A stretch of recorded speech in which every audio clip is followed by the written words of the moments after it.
जी दोस्तों, ये देखिएगा 12 volt to 12 volt converter supply जो है सेट हमारा 12 वोल्ट का है, वो कितने वोल्ट आउटपुट निकाल रही है देखें, 42 वोल्ट आउटपुट दे रही है।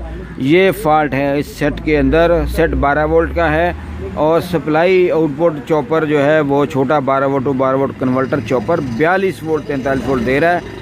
वीडियो एंड तक देखिएगा, बहुत अहम वीडियो है, इंशाल्लाह ज़रूर फ़ायदा। अस्सलाम वालेकुम दोस्तों, सज्जाद टेक्निकल 44 यूट्यूब चैनल की तरफ से आप सबको वेलकम है। आपके लिए बहुत सारी दुआएं हैं मेरे दोस्तों। मेरे पास एक होमेज का 1203 मॉडल आया है।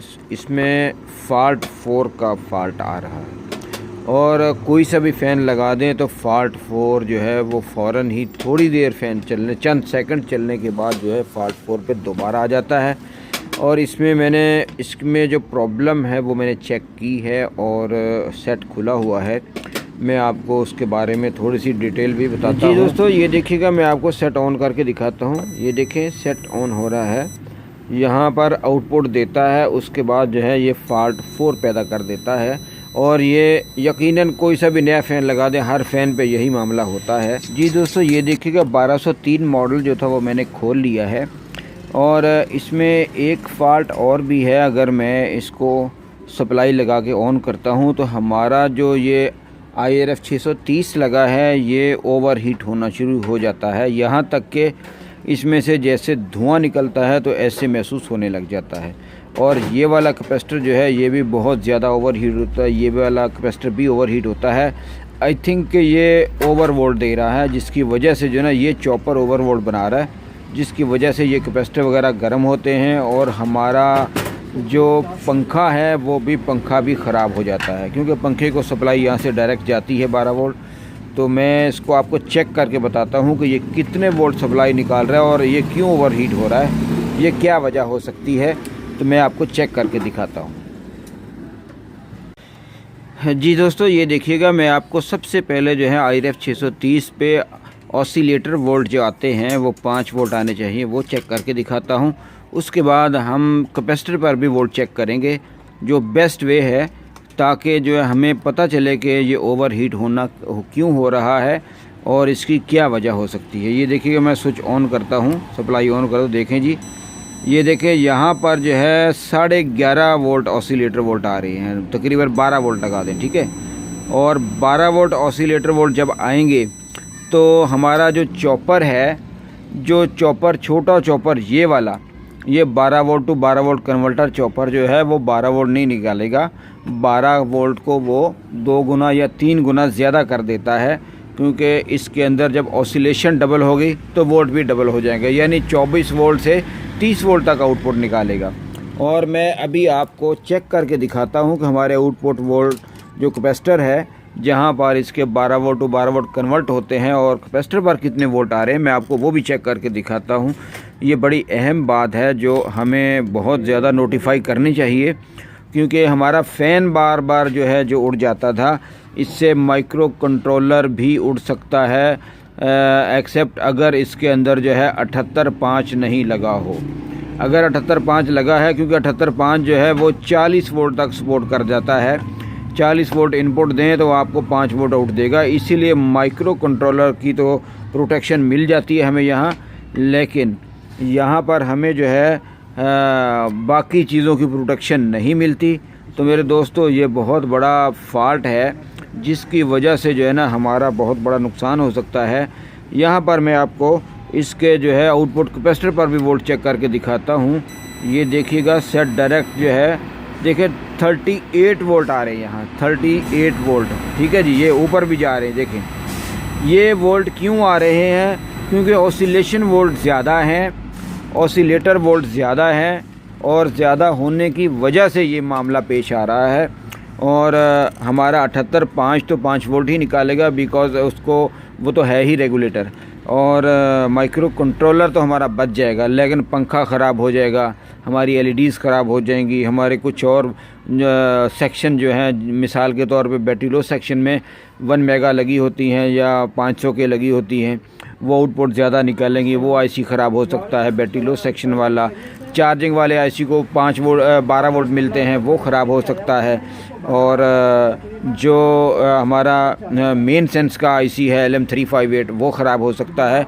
बहुत सारी चीज़ें ख़राब हो सकती हैं। लिहाजा अब हम सबसे पहले जो काम करेंगे, हम पावर सप्लाई सेक्शन के अंदर तमाम रजिस्टर को चेक करेंगे। तमाम रजिस्टर को चेक करने के बाद फिर हम एंड पे जो है आईसी पे शक लेके जाएंगे कि हम आईसी को रिमूव कर दें और फिर हमारे वोल्ट कंट्रोल हो जाएंगे। तो आइए हम इसकी सारी रजिस्टर चेक करते हैं। अगर कोई NPN PNP या कोई रजिस्टर की डी वैल्यू हो गया या वैल्यू उसकी चेंज होने से वोल्ट बढ़ गए हैं, वो सारी बातें हम चेक करते हैं, फिर हम आगे चलते हैं। जी दोस्तों, हमारी जो बात चल रही थी मेन पावर सप्लाई में, हमारा जो IRF 630 है इसके बाइसिंग वोल्ट 13 वोल्ट 12 वोल्ट आ रहे थे।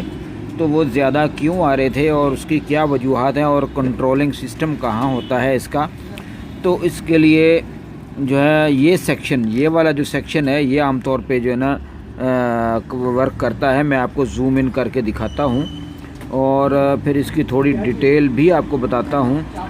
तो ये देखिएगा, यहाँ पर जो है ना बनाने वाली कंपनी ने यहाँ पर क्या काम किया है, ये हमारा जो कैपेसिटर लगा था 12 वोल्ट कैपेसिटर, जो यहाँ से supply 12 volt to 12 volt convert होती है, ये कैपेसिटर लगा है। इसकी पॉजिटिव से ये एक 20 के लगाई है, ठीक है जी, ये 20 के लगी है। और इस 20 के से वही 12 वोल्ट पॉजिटिव रेक्टिफाई होने के बाद हमारे नीचे जो TL 431 लगा है, मैं आपको दिखा भी देता हूँ।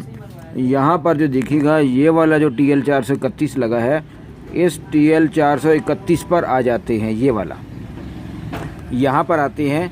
और यहाँ पर एक 5 के और एक 15 के की रजिस्टर लगी हुई है। और इस TL 431 की सेंटर में जो है ये पॉजिटिव वोल्ट आते हैं, नेगेटिव वोल्ट आते हैं इसके, ये यहाँ से कनेक्टेड है। और ये वाली पिन जो है बिल्कुल बैने जैसे हमारे चार्जिंग सेक्शन के अंदर जो हमारा एम्पेयर कंट्रोल सिस्टम होता है, उसमें TL 431 की पिन नंबर 1 पर जो है उसने 12 के और 11 के और बाज़ का 15 के और 7.5 के लगाई होती हैं। तो मेरे दोस्तों, बनाने वाली कंपनी ने बिल्कुल वही काम यहाँ पर किया है। और ये वाला जो TL 431 है, ये TL 431 अगर वोल्ट कंट्रोल करेगा तो हमारे यहाँ पर ऑसिलेटर वोल्ट कंट्रोल रहेंगे। अगर ये कंट्रोल नहीं करेगा, नीचे कोई रेजिस्टेंस डेड हो जाए, ये वाली हो जाए, ये वाली हो जाए, या नीचे की तरफ दोबारा जाते हैं, तो यहाँ पर जो है ना हमारी ये रजिस्टर जो है ना, ये पॉजिटिव, ये वाली 20 के डेड हो जाए तब भी वो वर्क नहीं करेगा और आउटपुट वोल्ट जो है वो बढ़ जाएंगे। इसी तरह यहाँ पर जो है ना एक 1 के लगी थी, वो डेड थी बिल्कुल, मैंने उतार दी है। ये 1 के जो है ये रेफरेंस आता है यहाँ से होते हुए सीधा हमारे माइक्रो कंट्रोलर की पिन नंबर 7 पर चला जाता है, ठीक है ना, पिन नंबर 7 पे चला जाता है। और ये नहीं है कि यहाँ पर जो बनाने वाली कंपनी ने सिस्टम जो बनाया है ऐसे ही है, माइक्रो कंट्रोलर के थ्रू हर चीज़ कंट्रोल होती है। तो मेरे दोस्तों, यहाँ उसने 1 के कर्सर इस डायोड के साथ कनेक्ट कर दिया है। और अभी फ़िलहाल इसके अंदर एक ये वाला रजिस्टर और एक ये 20 के, ये दोनों डेड हैं। मैं इन दोनों रजिस्टर को जो है मैं चेंज करता हूँ। चेंज करने के बाद दोबारा आपको वोल्टेज इसके चेक कराता हूँ, फिर हम आगे चलते हैं कि आगे मज़ीद तफसील जो है वो हम बताएंगे आपको। और ये दोनों मैं चेंज करता हूँ। जी दोस्तों, ये देखिएगा, मैं ये वाली 1 के लगा रहा हूँ, ये वाली 1 के लगा के तो फिर इंशाल्लाह हम सेट को दोबारा भी चेक करेंगे और 20 के भी लगाएंगे। जी दोस्तों, ये देखिएगा, हमने 1 के तो यहाँ पर लगा दी थी, अब जो है 20 के है, इसको भी लगा देते हैं। और उसके बाद फिर हम सेट को चेक करेंगे कि हमारा सेट की प्रोग्रेस कहाँ तक पहुँची है। और मेरे दोस्तों, जो साइड कार्ड के अंदर भी मैं आपको यही वाला सेक्शन दिखाऊंगा ताकि आपको पता चले कि ये सेक्शन हर सेट के अंदर मौजूद होता है, ठीक है ना। जी दोस्तों, वो सेक्शन जो मैंने यहाँ पर आपको बताया था कि ये हमारे जो 12 volt to 12 volt converter section के वोल्टेज को कंट्रोल करने के लिए लगा है, मैं आपको बिल्कुल वही चीज़ आपको मैं CPU कार्ड के ऊपर दिखाता हूँ। बल्कि ये 2 सेक्शन हैं, दोनों जो है बिल्कुल कंपनी ने साथ साथ बना दिए हैं। और मैं इनकी तफसील आपको बताता हूँ और हमारे इस बोर्ड के ऊपर भी मैं आपको दिखाता हूँ दोनों सेक्शंस। और ये बहुत ही अहम सेक्शन है जिसके बारे में मैंने पहले वीडियो कम्प्लीटली तौर पे नहीं बनाई और ना ये बातें बताई हैं। तो आज मैंने इसको जो है सर्च आउट किया है, उसके बाद मैंने मुकम्मल स्टडी किया है। ये स्टडी करने में मेरा तकरीबन आधा दिन लग गया और मैंने इसका जो निचोड़ निकाला है वो ये है कि जो वहाँ पर इस सेक्शन के अंदर मैंने आपको दिखाई थी, जो सेक्शन के अंदर 5K, 1K, 2K 30D और फिर इसके अलावा 20K, ये 20K, ये 200K, तो ये सारी की सारी जो है ना मैं आपको यहाँ पर शो करवाता हूँ, यहाँ पर दिखाता हूँ। ज़रूरी नहीं है कि सेम टू सेम वैल्यू हो, 19-20 फ़र्क हो सकता है और इससे कोई फ़र्क नहीं पड़ता। ये देखें जी 5K, 20K, 20K, 2K, 1K और ये वो कपलर है जो यहाँ पर ऊपर की तरफ कंपनी ने लगा दिया है और यहीं से नीचे पिन होल करने के बाद जो है रेफरेंस ऊपर चला जाता है। तो मेरे दोस्तों, हमारा जो सिस्टम कंट्रोल नहीं कर रहा था, जो 12 वोल्ट कंट्रोल नहीं कर रहा था, 12 वोल्ट टू 12 वोल्ट कन्वर्ट होने के बाद जो है वो दे रहा था 43 वोल्ट या 40 वोल्ट जो मैंने आपको शो करवाए थे, तो इतने वोल्ट दे रहा था। अब उसमें मेन प्रॉब्लम क्या थी, मैं आपको एक दफ़ा मल्टीमीटर के थ्रू मैं आपको दोबारा चेक करा देता हूं और फिर मैं आपको वोल्ट भी शो करा दूंगा ताकि जो है ना देखने वाले को पूरा फ़ायदा हो और उसको यकीन आ जाए कि हमारा जो है 100% यही मामला था। सबसे पहले जो हमारा यहाँ पर जो हमारा रेफरेंस जो माइक्रो कंट्रोलर से, असल में जो माइक्रो कंट्रोलर से रेफरेंस आ रहा था वो डिस्कनेक्ट हो गया था। ये वाली जो 1K है ये बिल्कुल डेड हो चुकी थी और ये वाला जो रजिस्टर है ये माइक्रो कंट्रोलर की पिन नंबर 7 के ऊपर जाता है। मैं आपको दिखा देता हूँ अभी। ये देखिएगा यहाँ पर जो है माइक्रो कंट्रोलर, मुझे तो सही नज़र भी नहीं आ रहा लेकिन मैं पूरी कोशिश करता हूँ कि मैं आपको शो करवा दूँ। ये देखिएगा, आपको इसकी बीप सुनाई देगी। ये देखिएगा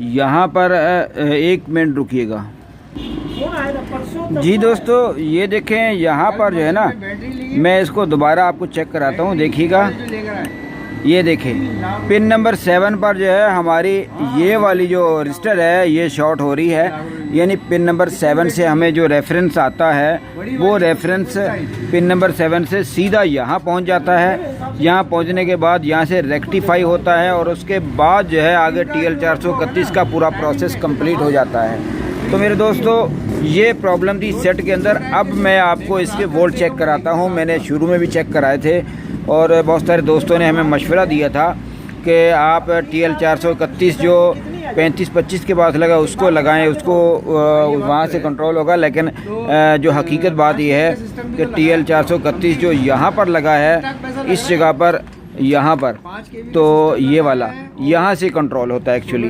तो मैं आपको TL431 जो दूसरा वाला उसका भी थोड़ा सा वो बताऊँगा, तरीक़ेकार वे ऑफ वर्किंग बताऊँगा। अगर वो ना भी लगे तो तब भी कोई प्रॉब्लम नहीं आती। तो ये हमारा जो है मसला था इसके अंदर। और मैं अभी आपको वोल्ट चेक कराने से पहले दूसरा TL431 और उसका जो एरिया है वो आपको दिखा देता हूँ। बिल्कुल बैन ही वही है, वही चीज़ें हैं, वही मामलात हैं जो आपने जो है इस TL431 के पास देखी थी। यहाँ पर भी जो है ना, इसके ऊपर भी, यहाँ पर भी जो रेजिस्टेंसें लगी हैं अमूमी तौर पे नॉर्मली वही रेजिस्टेंसें होती हैं, 19-20 फ़र्क आ सकता है। देखें यहाँ पर भी उसने जो है 200 के, 5 के, फिर इसके बाद जो है ना ये 1K वगैरह लगा दी हैं। तो मेरे दोस्तों, ये एरिया जो है ये 35-25 के वोल्टेज कंट्रोल करने के लिए होता है और ये वाला एरिया जो है ये आपके जो IC है मेन जो पावर सप्लाई के लिए यूज़ होता है, जो 3845 उसके लिए बना है। तो मेरे दोस्तों, सिर्फ फॉल्ट कहाँ था, ये 1K का फॉल्ट था और ये 20K, ये लगे आपको पूरा 20K नहीं बताएगी, ये 2K, 3K, 4K, 5K, 10K तक आपको बताएगी। यानी ये वेरिएबल होती है, वेरिएबल की तरह काम करती है। इसमें जो है पूरे K नहीं बताएगी। तो मेजर फॉल्ट तो 1K का ही था जो बिल्कुल डेड थी ये वाली।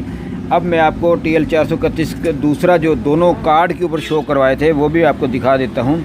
एक यहाँ लगाता, देखें ये हमने बिल्कुल सिरे से उतार दिया है, बिल्कुल ख़त्म कर दिया है। ये रिसेट उतार दे, ये कपलर उतार दे, बाद का फाल्ट 3 शो करता है। तो यहाँ पर कोई तब्दीली आती है, अगर आप रिपेयर नहीं करना चाहते मुकम्मल तौर पे तो आप इस कपलर को नॉर्मली हटा दें, आपका मसला हल हो जाएगा। बाद का TL431 शॉर्ट हो जाता है तब भी आपका फाल्ट 3 आता है, इसको हटा दें। तो ये हटाने से खातिर खा कोई फ़र्क नहीं पड़ेगा और आपका सेट ओके हो जाएगा। तो मेरे दोस्तों ये प्रॉब्लम थी सेट के अंदर। अब मैं आपको वोल्टेज चेक कराता हूँ, फिर हम आगे चलते हैं। जी दोस्तों ये देखिएगा, मैं अभी सेट को ऑन करता हूँ। ये देखें जी, यहाँ पर जो है 12 वोल्ट पूरे आ गए हैं, 12.5 वोल्ट और बिल्कुल कंट्रोल्ड वोल्ट हैं। और इसी तरह मैं आपको जो हमारा IC है, सॉरी IRF 630 है, उस पर भी ऑसिलेटर वोल्ट चेक कराता हूँ, वो भी कितने वोल्ट हैं। बड़ी अहम बात है, वीडियो को पूरा देखिएगा, स्किप मत कीजिएगा, तो इंशाल्लाह पूरा फ़ायदा होगा। जी दोस्तों ये देखिएगा, IRF 630 पर मैंने प्राड लगा दिए हैं मीटर के, और अब मैं मीटर शो करवाता हूँ आपको। मैं सेट को ऑन करता हूँ। ये देखिएगा मैंने सेट को ऑन कर दिया है। यहाँ पर तकरीबन 1.5 वोल्ट से 3 वोल्ट आ रहे हैं और सेट फाल्ट पे जा रहा है क्योंकि फ़ैन वगैरह नहीं लगा हुआ। ये 3 से 4 वोल्ट शो करता है, कभी कभार 5 वोल्ट भी देता है। तो ये मामला हमारा हल हो चुका है। और जो हमें हमारा IRF 630 आग की तरह गर्म हो रहा था, ओवर हीट हो रहा था, वो भी हीट होना बंद हो गया है। और इसका मैं फ़ैन भी लगाता हूँ, फ़ैन लगा के इसको चेक करा के फिर मैं इसका अपनी वीडियो का इख्तिताम करूँ। जी दोस्तों ये देखिएगा, सेट में जो मसला था हमारा अल्हम्दुलिल्लाह हल हो चुका है और हमारा सेट ऑन हो चुका है। देखिए जी, फ़ैन भी बिल्कुल यस हो गया, ओके हो गया, इसके वोल्ट भी कंट्रोल हो चुके हैं।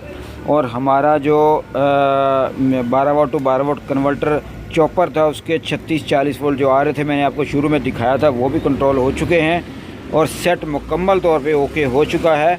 और यही फ़ाल्ट था इस सेट के अंदर।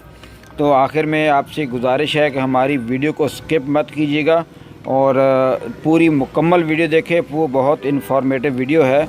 ये फ़ाल्ट मेरे सामने भी पहले कभी नहीं आया, पहली दफ़ा ही आया है, लेकिन अल्लाह का शुक्र है कि ये ट्रेस आउट हो गया बहुत अच्छे तरीके से। मैंने आपको दोनों CPU कार्ड और इसका जो बिल्टन कार्ड है, मैंने उसका जो कंपेयर करके भी आपको दिखा दिया। तो फिर इंशाल्लाह अगली वीडियो के साथ हाज़िर होंगे। लाइक करना और शेयर करना मत भूलिएगा। फिर मिलेंगे। अल्लाह हाफिज़।